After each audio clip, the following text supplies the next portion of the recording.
Selamat pagi Bapak dan Ibu rekan-rekan LPPM Media Pratama dan juga pemirsa penonton YouTube LPPM Media Pratama. Perkenalkan, saya Fernisha Alin Alvindasari. Di sini saya akan mempresentasikan mengenai self-care untuk kesehatan mental dan fisik. Nah, sebelumnya, kita perlu tahu apa sih itu self-care. Jadi, self-care adalah serangkaian tindakan yang dilakukan secara sadar untuk menjaga kesehatan mental dan fisik. Pentingnya mengenali kebutuhan diri sendiri agar dapat menjalankan self-care yang efektif. Jadi, self-care ini penting untuk kita, terutama untuk kaum-kaum remaja yang sudah mulai memasuki bekerja. Itu akan banyak sekali tekanan, entah itu tekanan dari keluarga atau tekanan dari pekerjaan tersebut. Nah, maka dari itu kita penting untuk melakukan self-care agar dapat meningkatkan kualitas hidup kita secara keseluruhan.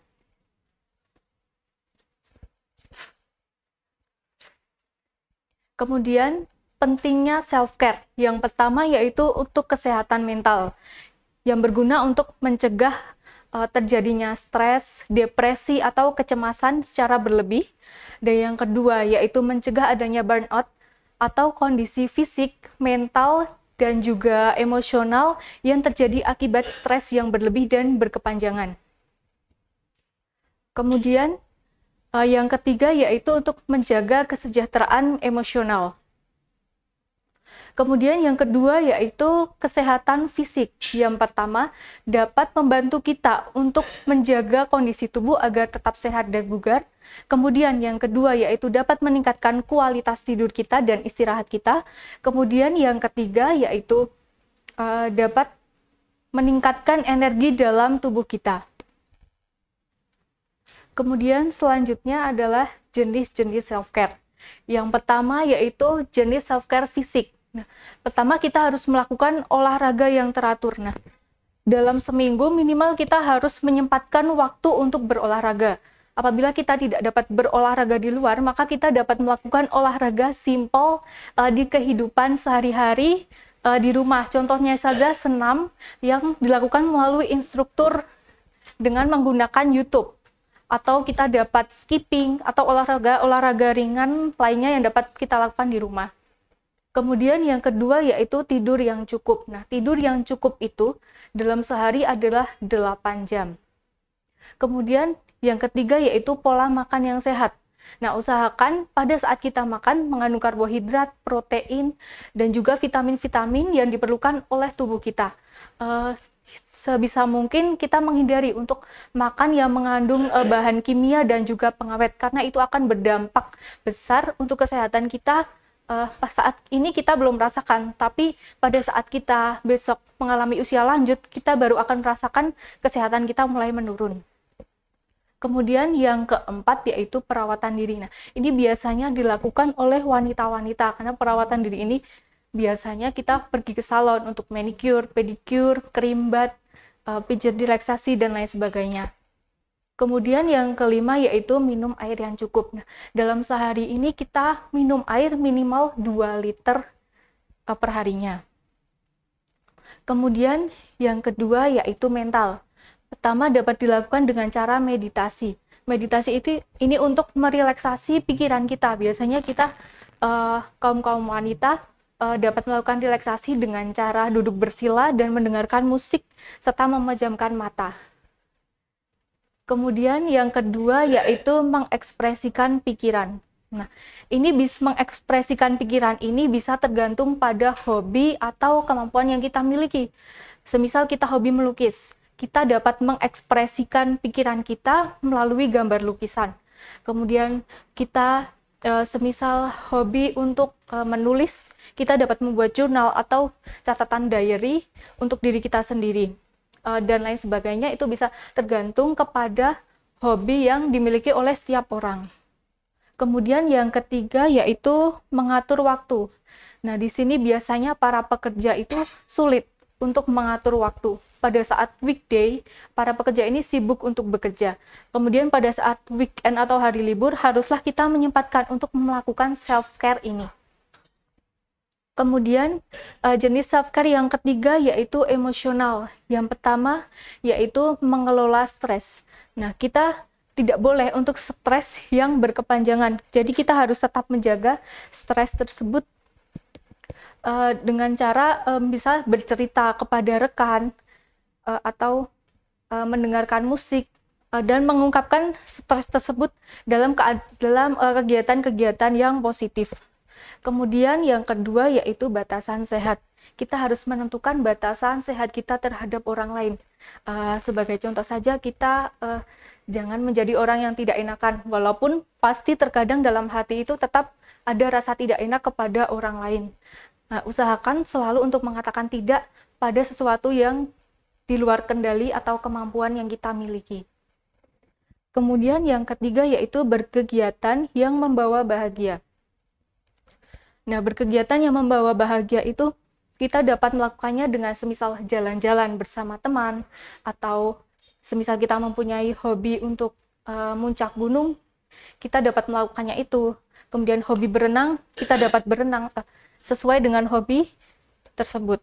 Kemudian yang keempat yaitu terapi atau konseling. Apabila kita sudah mengalami stres atau depresi yang berlebih, kita dapat menggunakan jasa profesional seperti psikolog atau lain sebagainya untuk kita dapat mencurahkan isi hati kita dan mendapatkan solusi terbaik untuk dapat mengatasi kecemasan yang kita alami. Kemudian yang terakhir yaitu sosial, berkumpul bersama teman atau keluarga atau pasangan. Dan yang kedua, menghindari dan menjauhi lingkungan yang toksik. Lingkungan toksik ini adalah lingkungan yang tidak sehat. Maka dari itu kita harus sebisa mungkin untuk menjauhi atau menghindari lingkungan dan teman-teman yang menurut kita tidak memberikan dampak positif tapi memberikan dampak negatif untuk kita. Tapi pada saat kita menjauhi pun kita perlu menjaga hati agar tidak menyakiti orang lain. Kemudian yang selanjutnya yaitu tips memulai self-care. Yang pertama yaitu mulai dengan hal kecil, seperti minum air yang cukup. Nah, ini adalah hal kecil tapi sulit untuk kita lakukan. Terkadang pada saat kita sibuk bekerja, kita lupa akan minum. Nah, padahal hal ini sangat penting untuk kesehatan kita. Kemudian yang kedua yaitu jadwalkan waktu khusus untuk self-care. Nah, dalam seminggu atau pada saat kita sudah mulai mengalami stres atau terdapat tekanan-tekanan yang banyak, maka kita haruslah menyempatkan waktu atau menjadwalkan waktu khusus untuk self-care. Nah, kemudian kemarin banyak berita yang beredar anak-anak kuliah mengalami tekanan, kemudian banyak dari mereka yang melakukan bunuh diri. Biasanya seperti loncat dari gedung atau mereka menggantung diri atau meminum baygon dan obat-obatan lain yang dapat menyebabkan kematian. Nah, biasanya tekanan ini terdapat dari banyaknya tugas yang menumpuk pada kuliah atau tekanan dari orang tua yang terus-menerus. Maka dari itu kita perlu mempunyai teman yang dapat kita percaya untuk mencurahkan isi hati kita. Jadi kita tidak memendam sendiri dan mengakibatkan stres. Kemudian yang ketiga yaitu kenali aktivitas yang membuat merasa bahagia. Nah, ini terdapat lagi bisa dilakukan sesuai hobi kita. Atau kita dapat mengajak teman kita untuk membuat mereka juga merasa bahagia. Jadi kalau kita bahagia, teman-teman kita atau orang lain juga harus ikut bahagia. Kemudian yang keempat yaitu jangan merasa bersalah untuk mengambil waktu istirahat. Kemudian yang kelima yaitu tetapkan batasan yang sehat untuk menjaga keseimbangan hidup. Jadi kita harus menetapkan batasan-batasan sehat. Semisal seperti hal yang simpel saja, kita harus tidur pukul berapa, bangun pukul berapa. Kemudian seperti tadi mengatakan tidak, jangan menjadi orang yang tidak enakan. Nah, kemudian yang keenam yaitu latih rasa syukur terhadap tujuan yang telah dicapai. Jadi kita harus tetap bersyukur kepada apapun yang telah kita lalui. Semisal kita gagal, berarti kita juga harus tetap merenung, tapi juga harus tetap bersyukur karena kita bisa melewati tahap itu. Jadi gagal bukan berarti kita berhenti, tapi itu adalah langkah awal untuk kita mencoba memulai segala sesuatu untuk lebih giat lagi.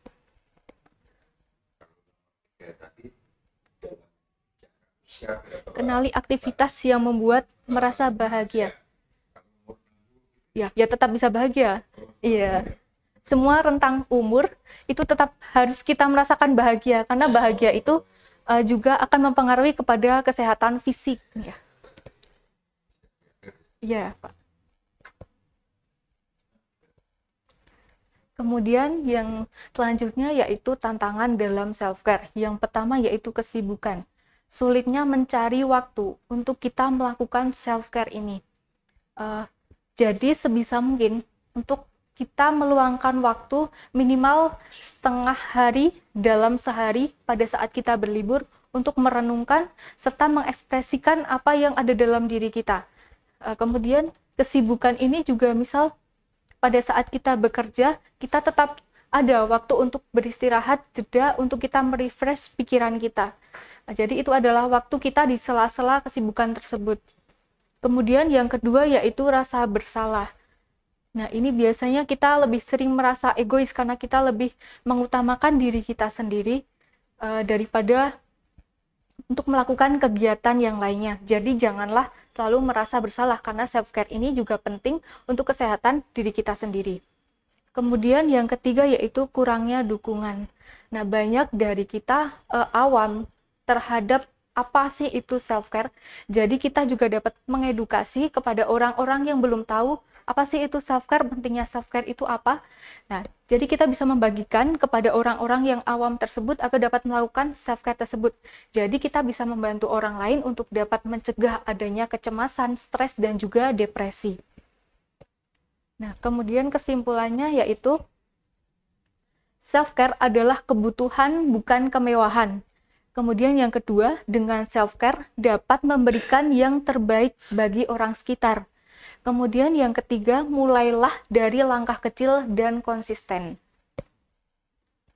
Kemudian pesan akhirnya yaitu self-care adalah bentuk cinta pada diri sendiri yang berimbas positif bagi mental health and psychical health. Terima kasih, mungkin ini saja yang dapat saya sampaikan. Kurang lebihnya mohon maaf. Wassalamualaikum warahmatullahi wabarakatuh.